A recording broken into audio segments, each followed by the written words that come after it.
हरे कृष्णा। आप सभी लोगों का स्वागत है आज के सत्र में। हम पढ़ रहे हैं श्री कृष्ण लीला बुक। आज का अध्याय नंबर है 60वां 60 और चैप्टर का नाम है श्री कृष्ण एवं रुक्मणी जी के बीच में वार्तालाप के मध्य वार्तालाप। ठीक है। और सत्र का शुभारंभ जो है वो हम श्री मंगलाचरण के साथ आरंभ करेंगे।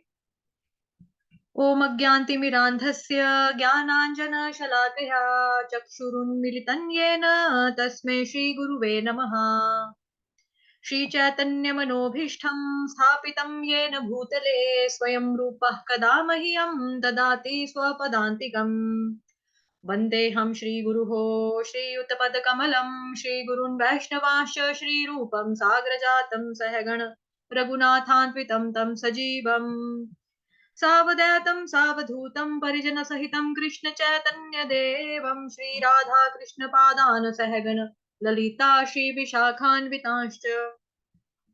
नमः ओम विष्णुपादाय कृष्णप्रेष्ठाय भूतले श्रीमते भक्ति वेदांत स्वामिन्निति नामिने नमस्ते सारस्वते देवे गौरवाणी प्रचारिणे निर्विशेष शून्यवादी पाश्चात्य देश तारिणे नमो महावदन्याय कृष्ण प्रेम प्रदायते कृष्णाय कृष्ण चैतन्य नामने गोत्विषे नमः। हे कृष्ण करुणा सिंधो दीनबंधो जगतपते गोपेश गोपिका कांत श्री राधा कांत नमोस्तुते। तप्त कांचन गौरांगी श्री राधे वृंदावनेश्वरी वृषभानुसुते देवी प्रणमामि हरिप्रिये। वाञ्छाकल्पतरुभ्यश्च कृपा सिन्धुभ्येव च पतितानां पावनेभ्यो वैष्णवेभ्यो नमो नमः। जय श्री कृष्ण चैतन्य प्रभु नित्यानंद श्री अद्वैत गदाधर श्रीवासादि गौर भक्त वृंद। हरे कृष्ण कृष्ण कृष्ण हरे हरे हरे राम राम राम हरे हरे।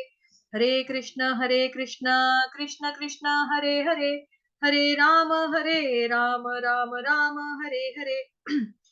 हरे कृष्ण कृष्ण कृष्ण हरे हरे हरे राम राम हरे हरे। हरे कृष्ण कृष्ण कृष्ण हरे हरे हरे राम राम हरे हरे। हरे कृष्णा। आप सभी लोगों का स्वागत है आज के सत्र में। आज का अध्याय है अध्याय नंबर 60वां और अध्याय का शीर्षक है श्री कृष्ण एवं रुक्मणी जी के मध्य वार्तालाप। बहुत समय पूर्व एक बार ब्रह्मा से लेकर तुच्छ चींटी तक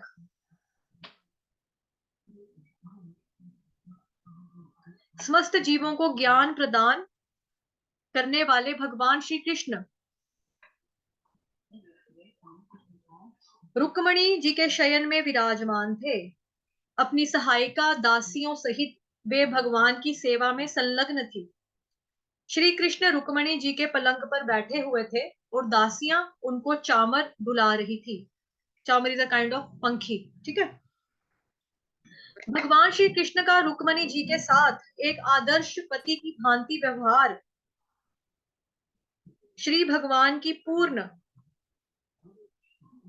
भगवान की परम पूर्णता की आदर्श अभिव्यक्ति है। ऐसे अनेक दार्शनिक हैं जो पूर्ण सत्य के ऐसे विचार को प्रतिपादित करते हैं जिसमें ईश्वर यह अथवा वह नहीं कर सकता।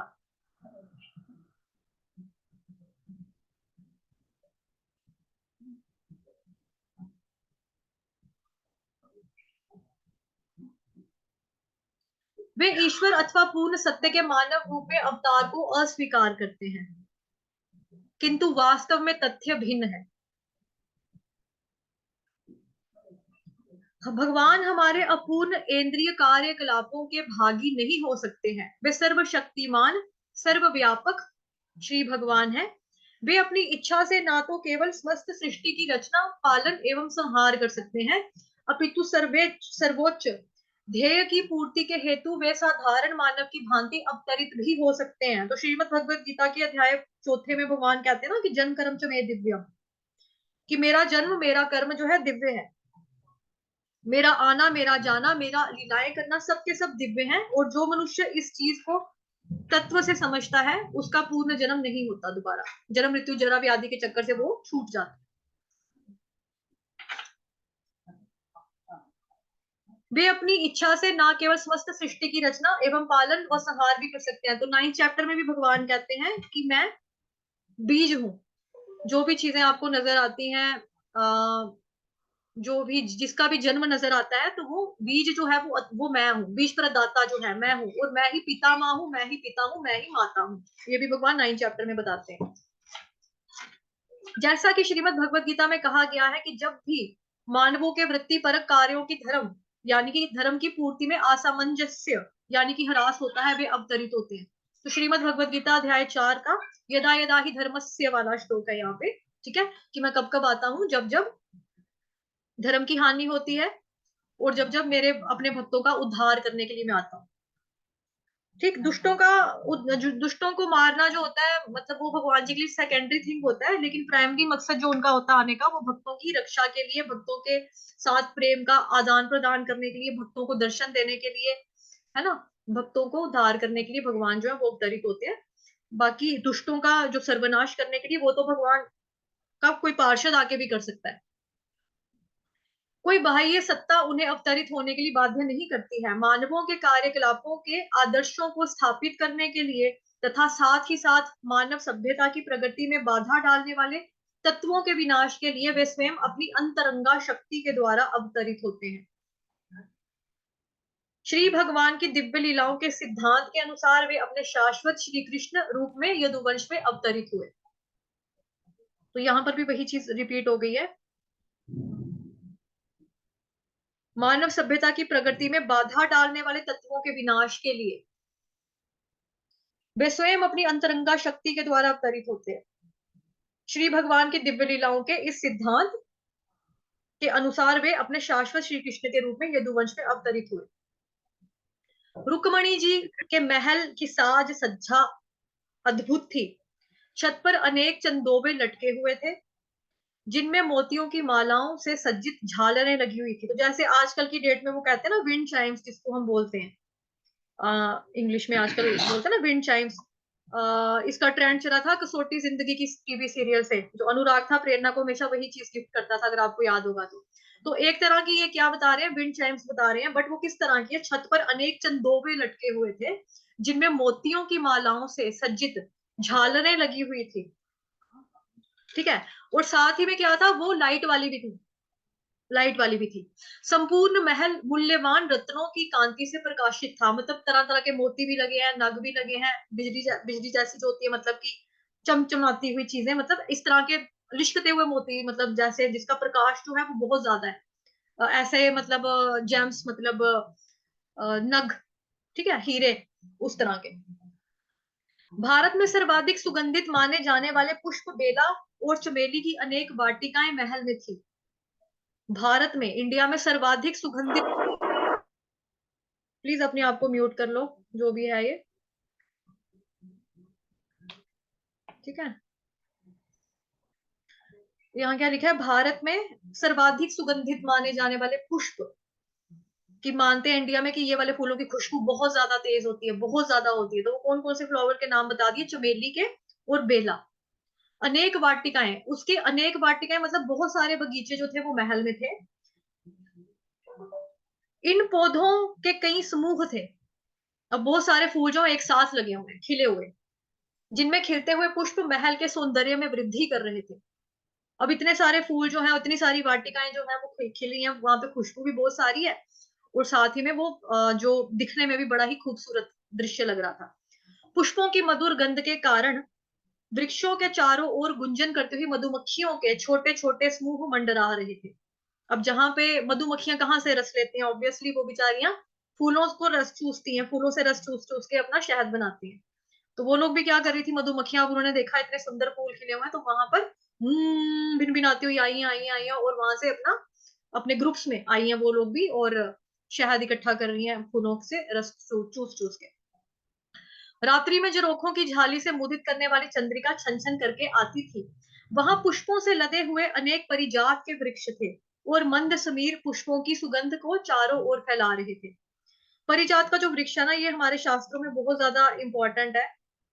आज भी हमारे भारत में अगर आप देखोगे हर शहर में परिजात के जो पौधे प्लांट्स होते हैं, मतलब दो पेड़ होता है बहुत बड़ा ये, तो पेड़ जो है वो आपको मिल जाता है, और ये काफी ज्यादा लाभकारी वृक्ष माना जाता है। और मंद समीर पुष्पों की सुगंध को चारों ओर फैला रहा था। महल की चार दीवारी के अंदर धूप जल रहा था, और उसका सुगंधित धुआं झरोखों की जालियों में से बाहर निकल रहा था। तो जैसे हम जाते हैं ना, आपने जयपुर में देखा होगा हवा महल। हवा महल में क्या है कि सुराख सुराख सुराख सुराख सुराख सुराख पूरा हवा जो है आर पार होती है, तो उसको बोला गया हवा महल। अब यहाँ पर जो चीज हो रही है, क्या हो रहा है कि चार दीवारी है, चार दीवारी के अंदर धूप जल रहा है, ठीक है, धूप। तो जो उसका धुआं होता है, लेकिन धूप का धुआं कैसा होता है, खुशबू वाला धुआं होता है। वो कहाँ से बाहर निकला, झरोखों की जालियों में से बाहर निकल रहा था। अभी जो जैसे हम हवन करते हैं, यज्ञ करते हैं, और धुआं जो भी धूप अगरबत्ती का होता है, तो वो क्या होता है, हर तरफ फैलता है। जहां जहां पे हवा उसको लेके जाती है धुएं को, वहां वहां पे वो फैल जाती है उसकी खुशबू। तो सिमिलरली यहाँ पर भी क्या हो रहा है, झरोखों की जालियों में से बाहर निकल रहा था। कक्ष में दुग्ध फेन के समान धवल चादरों से ढके गद्दे थे। दुग्ध का मतलब होता है दूध, दूध है ना, मिल्क। मिल्क फेन के समान मतलब कि उसका जो कलर था, गद्दों का, चादरों का जो कलर था, वो क्या था, व्हाइट, प्योर व्हाइट कलर था। शैया इतनी मृदु एवं धवल थी कि जैसे दुग्ध फेन हो। इस स्थिति में भगवान श्री कृष्ण अत्यंत सुख पूर्वक बैठे हुए थे, और दासियों की सहायता से रुक्मणी जी उनकी सेवा का आस्वादन कर रही थी। भगवान रुक्मणी जी की सेवा का आनंद उठा रहे थे, क्योंकि वही सुप्रीम इंजॉयर है, ठीक है। हर चीज जो होती है दुनिया में उन्हीं की प्रसन्नता के लिए होती है। तो भगवान कृष्ण जो है रुक्मणी जी की सेवा का आनंद उठा रहे थे। और रुक्मणी जो है, रुक्मणी जी अपनी दासियों की हेल्प से भगवान जी की सेवा कर रही थी, और सेवा में ही उनको क्या मिल रहा था, रस मिल रहा था। आस्वादन कर रही थी, सेवा का आस्वादन कर रही थी, सेवा का रस जो था वो उनको प्राप्त हो रहा था। रुक्मणी जी भी पति के रूप में श्री भगवान की सेवा का अवसर प्राप्त करने के लिए अतिशय उत्सुक थी। अतः वे स्वयं भगवान की सेवा करना चाहती थी। अतः दासी के हाथ से चामर की मूठ लेकर वह स्वयं पंखा डुलाने लगी। अब रुक्मणी जी के हस्बैंड है श्री कृष्ण भगवान, तो वो क्या चाहते थे कि मैं पर्सनली भगवान जी की सेवा करूं खुद से, उसमें मैं छोटी मोटी चीजों के लिए दासियों की हेल्प ना लूं। तो उन्होंने क्या किया, अपनी दासियों के हाथ से, जो कि पंखा मतलब लिखा है चामर की मूठ, तो चामर का मतलब क्या हुआ है, काइंड ऑफ फैन। जैसा आपने देखा होगा मंदिरों में भी होता है, टेम्पल में होता है, गुरुद्वारे में होता है ना, पंखा देते हैं, गुरु ग्रंथ साहिब को झोलते हैं, भगवान जी के विग्रह को झोलते हैं। तो ऐसे रुक्मणी जी ने क्या किया, उनके हाथ से, दासी के हाथ से वो जो फैन था वो ले लिया। कहती मैंने मैंने इसको करना है, तो वो खुद पंखा डुलाने लगी। चामर की मूठ स्वर्ण निर्मित थी। स्वर्ण निर्मित मतलब कि सोने वाली, सोने से बनी हुई थी। स्वर्ण किसको बोलते हैं, सोने को। निर्मित मतलब बनी हुई थी, सोने से बनी हुई थी, और उसमें अनेक मूल्यवान रत्न भी जड़े हुए थे। रुक्मणी जी की सभी उंगलियां रत्न जटित अंगूठियों से सुशोभित थी, क्योंकि भगवान कृष्ण की वाइफ है, रानी है वो। तो उनके हाथ में भी क्या था, मतलब बताया गया यहाँ पे कि आभूषण से वो भी लदे हुए थे, और जिसमें कि जो उनकी उंगलियां हैं रुक्मणी माता जी की, वो भी उसमें जो उंगलियां थी अंगूठियां से भरी हुई थी, सुशोभित थी, रत्न जटित। अंगूठियां कौन सी थी, जिसमें हीरे वाली रत्न लगे हुए थे, रत्न जटित, ठीक है। उसके अलावा जो फैन वो झूल रहे थे, झुला रहे थे, वो भी मूल्यवान रत्नों से जड़े हुए। अतः उनके कर कमलों में आकर चामर की मूठ और भी अधिक शोभायमान होगी। कर कमल, कर बोलते हैं हाथों को, ठीक है, हाथ को बोलते हैं कर। कमल लोटस के साथ तुलना की गई है। अतः उनके कर कमलों में आकर चामर की मूठ और भी अधिक शोभायमान हो गई थी, क्योंकि भगवान जी की सेवा कर रहे हैं। भगवान जी की तुलना जो है, मतलब आदो हमें तुलना नहीं करनी चाहिए उनकी, क्योंकि वो अतुलनीय है। हम उनका अचिंतनीय है, हम चिंतन भी नहीं कर सकते उसका। लेकिन हम क्या बोलते हैं, यूजली बोला जाता है कि भगवान जी के लोटस फीट, लोटस फेस, मुख कमल, चरण कमल, हस्त कमल, इस तरह से हम बोलते हैं।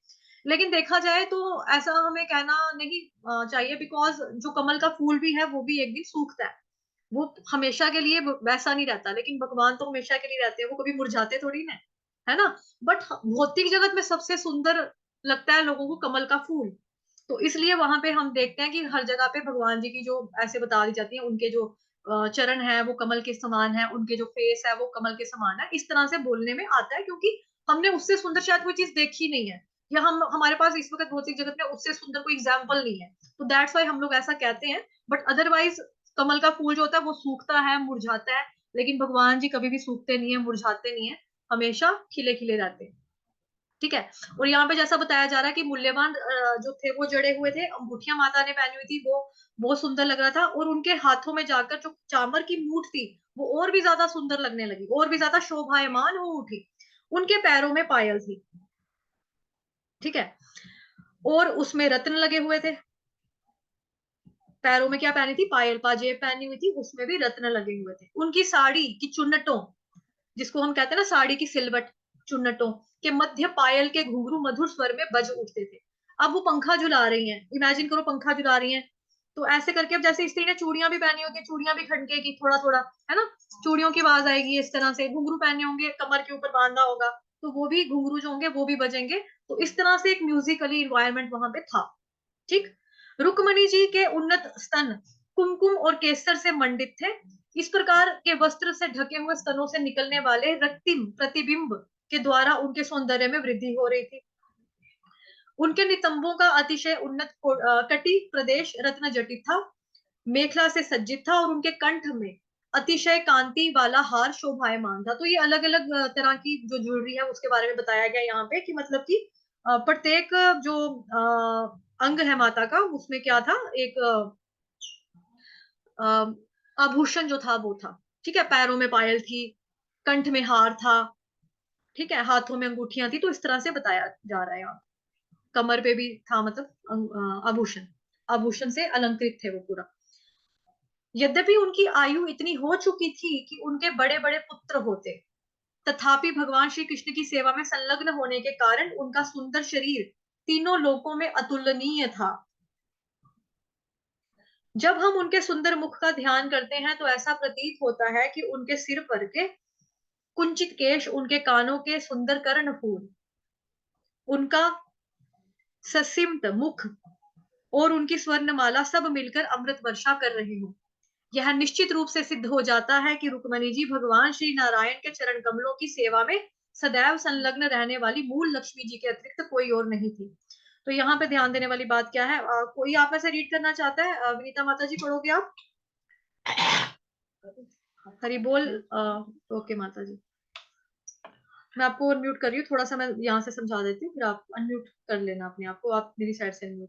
यहाँ पे बताया है कि माता की जो आयु है वो इतनी हो चुकी थी कि उनके बड़े बड़े पुत्र होते, लेकिन भगवान कृष्ण की सेवा में लगे रहने के कारण क्या, उनका जो सुंदर शरीर था वो दोनों तीनों लोगों में अतुलनीय था।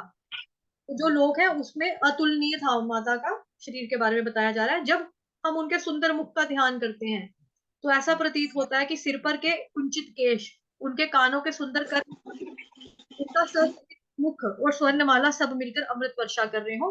यह निश्चित रूप से सिद्ध हो जाता है कि रुक्मणी जी भगवान श्री कृष्ण के नारायण के चरण कमलों की सेवा में सदैव संलग्न रहने वाले मूल लक्ष्मी जी के अतिरिक्त कोई और भी नहीं थी। मतलब कि ये बताया जा रहा है कि जो रुक्मणी जी हैं वो कोई और नहीं है, साक्षात लक्ष्मी माता ही हैं। ठीक। हरे कृष्णा। प्रीता माता जी आप पढ़ लो। जी माता जी, हरे कृष्णा।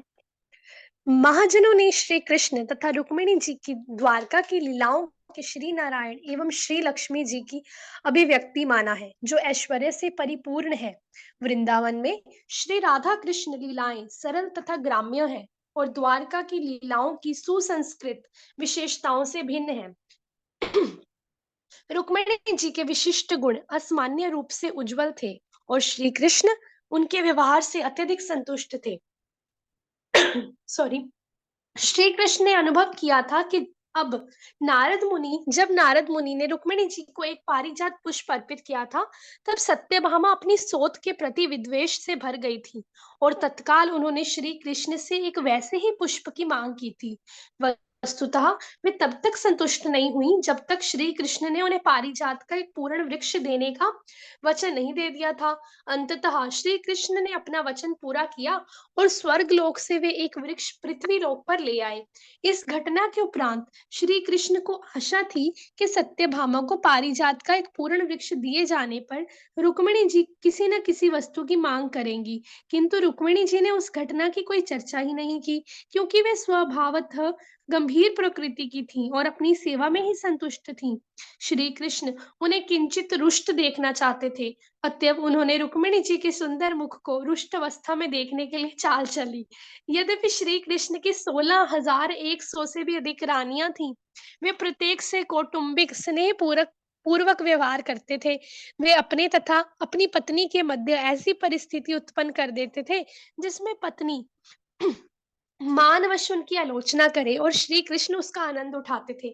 इस मामले में श्री कृष्ण रुक्मिणी जी में कोई दोष ना ढूंढ सके, क्योंकि वे महान थीं और सदैव उनकी सेवा में संलग्न रहती थीं। अतएव अतिशय प्रेम पूर्वक मुस्कुराते हुए वे उनसे कहने लगी। रुक्मिणी जी राजा भीष्मक की पुत्री थी, जो कि एक बलवान राजा थे। अतः श्री कृष्ण ने उन्हें रुक्मिणी ना कहकर इस बारे में उन्हें राजकन्या कहकर संबोधित किया। प्रिय राजकन्या, ये कितने आश्चर्य की बात है कि राजवंशों की अनेक महान सदस्य तुमसे विवाह करना चाहते थे। यद्यपि उनमें से सभी राजा नहीं थे, तथापि सबके पास राजोचित ऐश्वर्य था। विशिष्ट व्यवहार वाले विद्वान राजाओं में विख्यात, शारीरिक रूप से सुंदर और व्यक्तिगत रूप से योग्य थे। वे सभी उदार, बलवान, प्रत्येक दृष्टि से प्रगतिशील थे। वे किसी भी प्रकार से अयोग्य नहीं थे। और सबसे बड़ी बात तो ये है कि तुम्हारे पिता तथा भाई को इन विवाहों पर से कोई आपत्ति नहीं थी। इसके विपरीत उन्होंने शिशुपाल से तुम्हारा विवाह करने का वचन दिया था, और इस विवाह को तुम्हारे माता पिता की सहमति भी प्राप्त थी। शिशुपाल एक महान राजा था और तुम्हारे सौंदर्य के पीछे इतना कामुक तो और उन्मत्त था। और यदि तुमने तुमसे उसका विवाह हो जाता, तो मेरा विचार है कि वह सदैव तुम्हें आज्ञाकारी दास बनकर रहता। अनेक व्यक्तिगत गुणों से युक्त शिशुपाल की तुलना में मैं कुछ भी नहीं हूँ। तुम भी स्वयं ये तथ्य समझती होगी। मुझे आश्चर्य है कि तुमने शिशुपाल से विवाह ना करके मुझे स्वीकार किया, जो तुलना में शिशुपाल से हीन है। मेरे विचार से मैं पूर्ण रूप से तुम्हारा पति होने के योग्य हूँ, क्योंकि तुम इतनी सुंदर, शांत, गंभीर तथा श्रेष्ठ हो।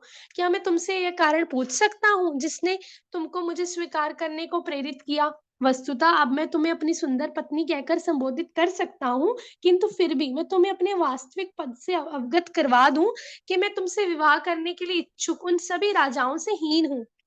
सर्वप्रथम तुम्हें ज्ञात है कि मैं जरासंध से इतना भयभीत था कि मुझे धरती पर निवास करने का साहस भी नहीं था, और इस प्रकार मैंने सागर के भीतर में इस भवन का निर्माण किया है। ये गुप्त तथ्य लोगों पर प्रकट करने का कार्य मेरा नहीं है, किंतु तुम्हें अवश्य ज्ञात होना चाहिए कि मैं बहुत शूरवीर नहीं हूँ। मैं कायर हूँ और उन लोगों से डरता हूँ। फिर भी मैं सुरक्षित नहीं हूँ, क्योंकि धरती पर से सभी राजा मुझसे वैर रखते हैं। अनेक प्रकार से उनसे युद्ध करके मैंने स्वयं इस वैर को मोल लिया है। दूसरा दोष ये है कि यद्यपि मैं द्वारका के सिंहासन पर आसीन हूँ, किंतु मेरा तो इस पर कोई अधिकार नहीं है। अपने मामा कंस को मारकर यद्यपि मुझे एक राज्य की प्राप्ति हुई थी, तथापि वह राज्य मेरे नाना का था। अतएव वास्तव में मेरा कोई राज्य नहीं है। इसके अतिरिक्त जीवन में मेरा कोई निश्चित लक्ष्य नहीं है। लोग मुझे भली भांति समझ नहीं पाते हैं। मेरे जीवन का चरम लक्ष्य क्या है? उन्हें भली भांति ज्ञात है कि मैं वृंदावन में एक गोप बालक था। लोगों की उपेक्षा थी कि मैं अपने पिता नंद महाराज जी के चरण चिन्हों पर चलूंगा और श्रीमती राधा रानी और वृंदावन ग्राम की उनकी अन्य सखियों के प्रति सत्यनिष्ठ रहूंगा। किंतु अचानक ही मैंने उन्हें छोड़ दिया। मैं एक प्रसिद्ध राजा बनना चाहता था, फिर भी मुझे ना तो राज्य प्राप्त हुआ और ना मैं राजा की भांति शासन कर सका। लोगों को मेरे जीवन के चरम लक्ष्य के विषय में भ्रम उत्पन्न हो गया। वे समझ नहीं पाते कि मैं गोप बालक हूँ अथवा एक राजकुमार। मैं नंद महाराज का पुत्र हूँ अथवा वासुदेव जी का। जीवन में मेरा कोई निश्चित लक्ष्य ना होने के कारण लोग मुझे घुमक्कड़ कह सकते हैं। अतएव मैं चकित हूँ कि तुमने एक ऐसा घुमक्कड़ पति कैसे किस प्रकार चुन लिया।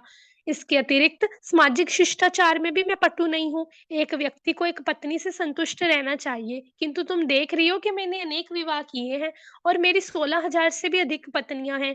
एक निपुण पति की भांति मैं उन सबको प्रसन्न नहीं रख सकता हूँ। उनके साथ मेरा व्यवहार बहुत अच्छा नहीं है, और तुम्हें इस बात का भली भांति ज्ञान है। कभी कभी मैं अपनी पत्नियों के साथ ऐसी स्थिति ला देता हूँ जो सुखदायक नहीं होती है। बचपन में मेरी शिक्षा एक गांव में होने के कारण मैं नगरीय जीवन के शिष्टाचारों से भली भांति परिचित नहीं हूँ। सुंदर शब्दों तथा व्यवहार से पत्नी को प्रसन्न करने की कला का मुझे ज्ञात नहीं है। व्यवहारिक अनुभव से ज्ञात होता है कि मेरे मार्ग का अनुसरण करने वाली अथवा मुझ पर अनुरक्त होने वाली किसी भी स्त्री को अंततः जीवन भर रोना पड़ता है। वृंदावन में अनेक गोपियां मेरे वियोग में केवल रोती रहती हैं। मैंने अक्रूर जी तथा उद्धव जी से सुना है कि मेरे वृंदावन छोड़ने के बाद मेरे सभी ग्वाल बाल सखा, गोपियां, राधा रानी और मेरे पिता नंद महाराज निरंतर मेरे लिए रो रहे हैं। मैंने वृंदावन को सदैव के लिए त्याग दिया है और अब द्वारका में रानियों के साथ व्यस्त हूँ। किंतु तुम में से किसी के साथ भी मेरा व्यवहार अच्छा नहीं है। अतएव तुम अच्छी तरह समझ सकती हो कि मेरे चरित्र में कोई दृढ़ता नहीं है। मैं एक अति विश्वास योग्य पति नहीं हूँ। मेरी ओर आकर्षित होने वाले को अंततः मात्र विछोह का जीवन प्राप्त होता है। प्रिय सुंदरी, हे राजकुमारी, तुम्हें ये भी ज्ञात होना चाहिए कि मैं सदैव से धनहीन हूँ। मेरे जन्म के तत्काल बाद मुझे निर्धन को नंद महाराज के घर ले जाया गया और वहां एक गोप बालक के समान मेरा पालन पोषण हुआ। यद्यपि मेरे पोषक पिता के पास हजारों गायें थीं, किंतु उनमें से एक भी मेरी संपत्ति नहीं थी। मुझे केवल उनकी देखभाल और सेवा करने का कार्य दिया गया था, किंतु मैं उनका स्वामी नहीं था। यहाँ भी मैं किसी वस्तु का स्वामी नहीं हूँ, अपितु सदैव निर्धन हूँ। इस प्रकार की निर्धन स्थिति पर शोक करने का कोई कारण नहीं है। भूतकाल में मेरे पास कुछ नहीं था, अतः वर्तमान में भी यदि मेरे पास कुछ नहीं है तो मैं शोक क्यों करूं? तुम ये भी ध्यान दो कि मेरे भक्त की अतिशय ऐश्वर्यवान व्यक्ति नहीं है। मेरे भक्त भी भौतिक धन संपत्ति में वे भी निर्धन ही हैं। भौतिक संपत्ति से युक्त जो धनी व्यक्ति है, मेरी भक्ति अथवा कृष्ण भावनामृत में उनकी रुचि नहीं है। इसके विपरीत यदि कोई व्यक्ति बलात् अथवा परिस्थितिवश निर्धन हो जाता है, तब यदि उसे उचित अवसर प्राप्त हो तो उसकी रुचि मुझ में हो सकती है। संपत्ति का जिन्हें गर्व है, ऐसे व्यक्तियों को मेरे भक्तों का संग दिया भी जाए तो वे संग का लाभ नहीं उठाते हैं। दूसरे शब्दों में, निर्धन वर्ग के लोगों की मुझ में रुचि हो सकती है, किंतु संपन्न वर्ग के लोगों की मुझ में कोई रुचि नहीं है। अतएव मेरा विचार है कि तुमने जो मुझे चुना था, वह बुद्धिमत्ता पूर्ण निर्णय नहीं था। अपने पिता व भाई से शिक्षा प्राप्त करके तुम अत्यंत बुद्धिमती प्रतीत होती हो, किंतु अंततः जीवन साथी के चुनाव में तुमने एक महान भूल कर दी है। किंतु अभी भी कुछ बिगड़ा नहीं है। ऐश्वर्य, पारिवारिक परंपरा, संपत्ति, सौंदर्य, शिक्षा आदि सभी दृष्टियों से जो वास्तव में तुम्हारे समान हो, ऐसे एक योग्य पति का चुनाव करके तुम स्वतंत्र हो। तुमने जो कुछ भी भूलें की होंगी, वे विस्मृत कर दी जाएंगी। अब तुम अपना फलदायक जीवन मार्ग स्वयं निर्धारित कर सकती हो। सामान्यतया अपने पद के उच्च अथवा निम्न पद वालों के साथ विवाह संबंध स्थापित नहीं किया जाता है। प्रिय विदर्भ राजकन्या, मेरा विचार है कि तुमने विवाह से पूर्व गंभीरता पूर्वक विचार नहीं किया था। अतएव तुमने पति के रूप में मेरा गलत चुनाव कर लिया है। तुमने गलत रूप से यह सुन लिया है कि मैं अत्यंत श्रेष्ठ चरित्र वाला हूँ, जबकि वास्तव में मैं एक भिक्षुक से अधिक कुछ भी नहीं था। मुझे अथवा मेरी वास्तविक स्थिति को देखे बिना केवल मेरे विषय में सुनकर ही तुमने मुझे पति के रूप में चुन लिया।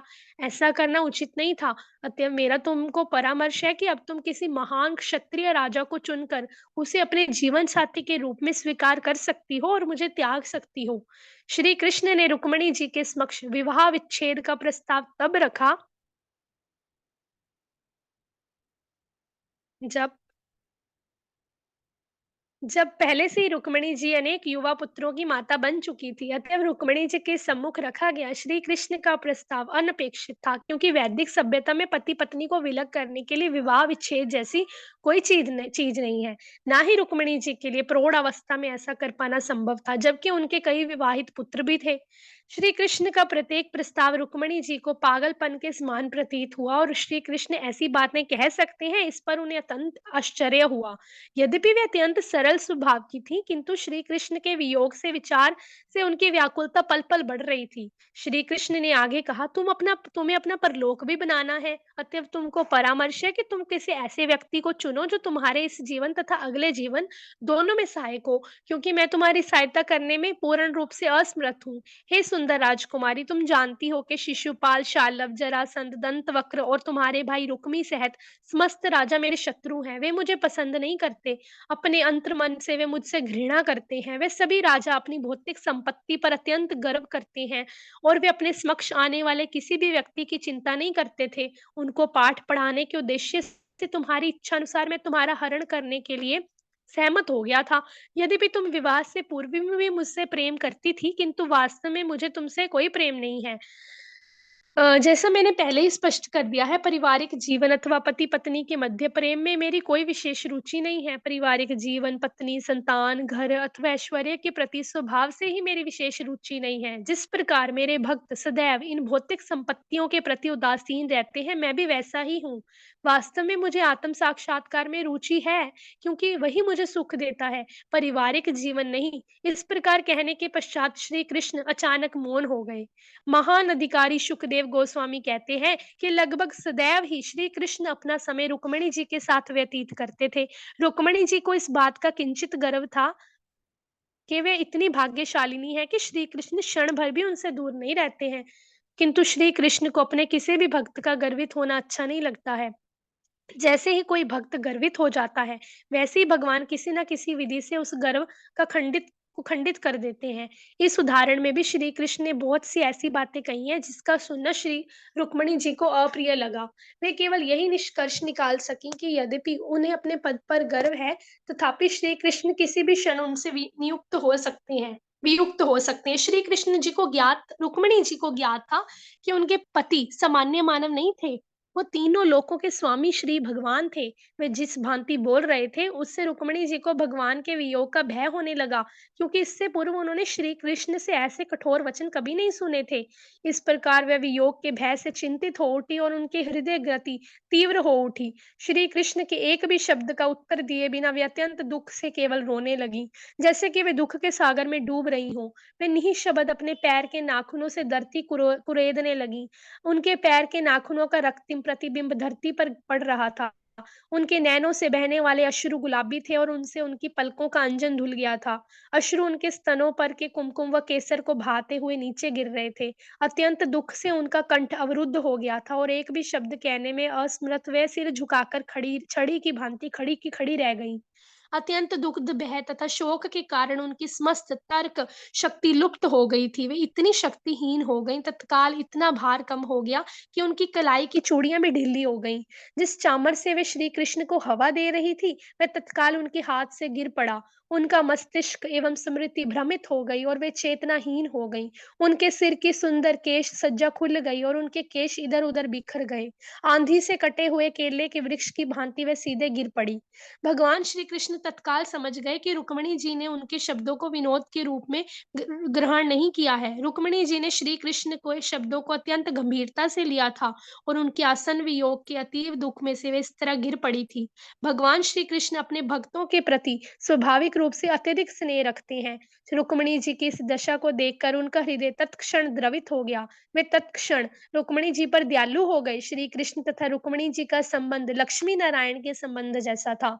अतएव श्री कृष्ण रुक्मिणी जी के सम्मुख अपने चतुर्भुज नारायण के रूप में प्रकट हुए। वे पलंग से उतर आए और रुक्मिणी जी का हाथ पकड़कर उन्हें उठाया। अपने शीतल हाथों से उनके भीगे मुख पर रख कर उनके बिखरे हुए केश संवार दिए। रुक्मिणी जी के भीगे स्तन को भगवान श्री कृष्ण ने अपने हाथ से सुखाया। अपने प्रति रुक्मिणी जी के प्रेम की गंभीरता को समझते हुए श्री कृष्ण ने उन्हें अपने छाती से लगा लिया। किसी को समझाने के लिए, किसी बात को भक्ति पूर्वक प्रस्तुत करने के लिए श्री भगवान अत्यंत कुशल हैं। इस प्रकार उन्होंने पहले जो कुछ भी कहा था उससे मुकरने का प्रयास किया। भक्तों को वे एकमात्र आश्रय हैं। अतएव अपने शुद्ध भक्तों को संतुष्ट करने की कला उन्हें भली-भांति ज्ञात है। श्री कृष्ण समझ गए थे कि विनोद पूर्वक ढंग से उन्होंने जो कुछ भी कहा था उसे रुक्मिणी जी समझ नहीं सकी थी। उनके भ्रम का निवारण करने के लिए श्री कृष्ण ने पुनः निम्न प्रकार से कहना प्रारंभ किया। हे विदर्भ राजपुत्री प्रिय रुक्मिणी, तुम मेरे कहने का गलत अर्थ ना लगाओ। मेरे प्रति इस प्रकार अकृपालु न बनो। मुझे ज्ञात है कि तुम सच्चे रूप में और गंभीरता से मुझ पर आसक्त हो। तुम्हें मेरी शाश्वत संगिनी हो। जिन बातों से तुम्हें इतने प्रभावित हो गई हो, वे वास्तव में तथ्य नहीं है। मैं तुम्हें किंचित रुष्ट नहीं करना चाहता था और मुझे अपेक्षा थी कि तुम इन विनोदपूर्ण शब्दों का प्रत्युत्तर दोगी। दुर्भाग्यवश तुमने उन्हें गंभीरता से ले लिया है। मुझे इस बात का अत्यंत खेद है। मुझे आशा है कि मेरा कथन सुनकर क्रोध से तुम्हारे लाल अधर उठे होंगे और तुमने अनेक शब्दों से मेरी भर्त्सना करोगी। हे प्रेम की पूर्णता, मुझे ये आशा नहीं थी कि तुम्हारी ऐसी दशा हो जाएगी। मुझे आशा थी कि तुम प्रतिक्रिया स्वरूप अपने मुलमुलाते नेत्र मुझ पर डालोगी और इस प्रकार मैं तुम्हारे सुंदर मुख की क्रोधपूर्ण मुद्रा के दर्शन कर सकूँगा। प्रिय सुंदर भार्य, तुम्हें ज्ञात है कि हम ग्रस्त हैं। हम सदैव सदैव गृहस्थी के नानाविधि कार्यों में व्यस्त रहते हैं। अतएव हमें ऐसे समय की प्रतीक्षा रहती है जब हम परस्पर विनोदपूर्ण शब्दों का आनंद उठा सकें। गृहस्थ जीवन में वही हमारा परम आमोद प्रमोद है।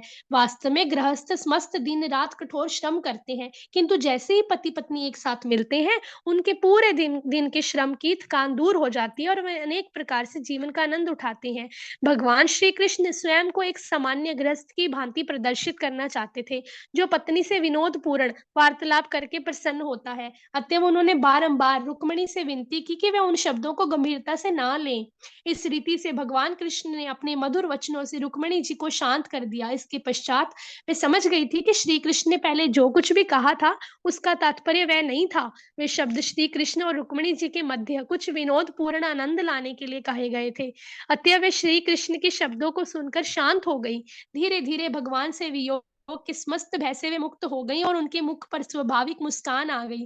वे भगवान के मुख को और अत्यंत प्रसन्नता पूर्वक देखने लगी। उन्होंने कहा, प्रिय कमल लोचन भगवान, आपका ये कथन है कि हमारी जोड़ी उपयुक्त नहीं है और पूर्ण रूप से सत्य है। आपके बराबर के स्तर तक पहुंचना संभव नहीं है, क्योंकि आप समस्त गुणों के सागर अनंत श्री भगवान हैं। मैं आपके योग्य जीवन संगिनी किस प्रकार हो सकती हूँ? आप समस्त महानता के स्वामी हैं, तीनों गुणों के नियंता तथा ब्रह्मा एवं शिव जी जैसे महान देवताओं के उपास्य हैं। आपके साथ मेरी तुलना की तो कोई संभावना ही नहीं है। जहां तक मेरा संबंध है, मैं भौतिक प्रकृति के तीनों गुणों की उपज हूँ। भौतिक प्रकृति के तीनों गुणों भक्ति की प्रगति के मार्ग में बाधक हैं। मैं कब और कहाँ आपकी योग्य पत्नी हो सकती हूँ? प्रिय पतिदेव, आपने ये भी सत्य कहा है कि अन्य राजाओं से भयभीत होकर आपने सागर के जल में आश्रय लिया, किंतु इस भौतिक जगत का राजा कौन है? मेरे विचार में तथाकथित राज परिवार भौतिक जगत के राजा नहीं है। प्रकृति के तीनों गुणों ही भौतिक जगत के राजा हैं। इस भौतिक जगत के वास्तविक शासक वही हैं। आप प्रत्येक प्राणी के हृदय में अंत स्थल में निवास करते हैं, जहाँ प्रकृति के तीनों गुणों के स्पर्श से आप पूर्णतः उदासीन रहते हैं और इस विषय में लेश मात्र भी संदेह नहीं है। आपका कहना है कि आप जगत के राजाओं में सदैव ही शत्रुता रखते हैं, किंतु वे राजा कौन हैं? मेरे विचार से ये राजा इंद्रियां हैं। वे अत्यंत भयानक हैं और सब पर शासन करती हैं। निश्चय ही आप इन भौतिक इंद्रियों से शत्रुता रखते हैं। आप कभी भी इंद्रियों के वश में नहीं रहते हैं, अपितु आप इंद्रियों का नियमन करने वाले ऋषिकेश हैं। प्रिय भगवान, आपने कहा कि आप समस्त राजसी शक्तियों से हीन हैं, तो वह भी सत्य है। न केवल आप भौतिक जगत की प्रभुता से हीन है, अपितु अब आपके चरण कमल पर प्रेम रखने वाले आपके दास भी भौतिक जगत की प्रभुता का त्याग देते हैं। इसका कारण ये है कि वे भौतिक पद की और अंधकार का क्षेत्र समझते हैं, जो आध्यात्मिक ज्ञान की प्रगति में बाधा डालता है। आपके दास तक भौतिक प्रभुता में रुचि नहीं रखते हैं, तो फिर आपका कहना ही क्या? प्रिय भगवान, आप जीवन में एक विशेष ध्येय लेकर चलने वाले सामान्य मानव की भांति कार्य नहीं करते हैं। आपका ये कथन भी पूर्णतः सत्य है। आपके महान भक्त तथा सेवक भी, जो महान साधु एवं संतों के रूप में प्रसिद्ध हैं, ऐसी दशा में रहते हैं कि कोई उनके जीवन के ध्येय को नहीं जान पाता। मानव समाज उन्हें पागल तथा सनकी समझता है। साधारण मानवों के लिए उनके जीवन का उद्देश्य एक रहस्य रहता है। निम्नतम मानव वर्ग ना तो आपको समझ सकता, ना ही आपके दास को। दूषित मनुष्य आपकी तथा आपके भक्तों की लीलाओं की कल्पना भी नहीं कर सकता। हे अनंत, जब आपके भक्तों के कार्य एवं प्रयास सामान्य मानव के लिए एक रहस्य बने रहते हैं, तब वे आपके उद्देश्य और प्रयास को किस प्रकार समझ सकते हैं? सभी प्रकार की शक्तियां और ऐश्वर्य आपकी सेवा में संलग्न रहते हैं, किंतु फिर भी वे आपकी ही शरण में आश्रय पाते हैं। आपने स्वयं को धनहीन कहा है, किंतु यह दशा दरिद्रता नहीं है, क्योंकि वास्तव में आपकी अतिरिक्त और किसी वस्तु का अस्तित्व नहीं है। अतएव आपको किसी वस्तु पर अधिकार करने की आवश्यकता नहीं होती है। आप स्वयं ही प्रत्येक वस्तु हैं। दूसरों को बाहरी रूप से वस्तुओं की क्रिया करने की आवश्यकता पड़ती है, किंतु आपको ऐसा नहीं करना पड़ता। आपके पास कोई संपत्ति नहीं है, किंतु आपसे बढ़कर कोई संपन्न भी नहीं है। इस भौतिक जगत में संपत्ति के बिना कोई संपन्न नहीं हो सकता।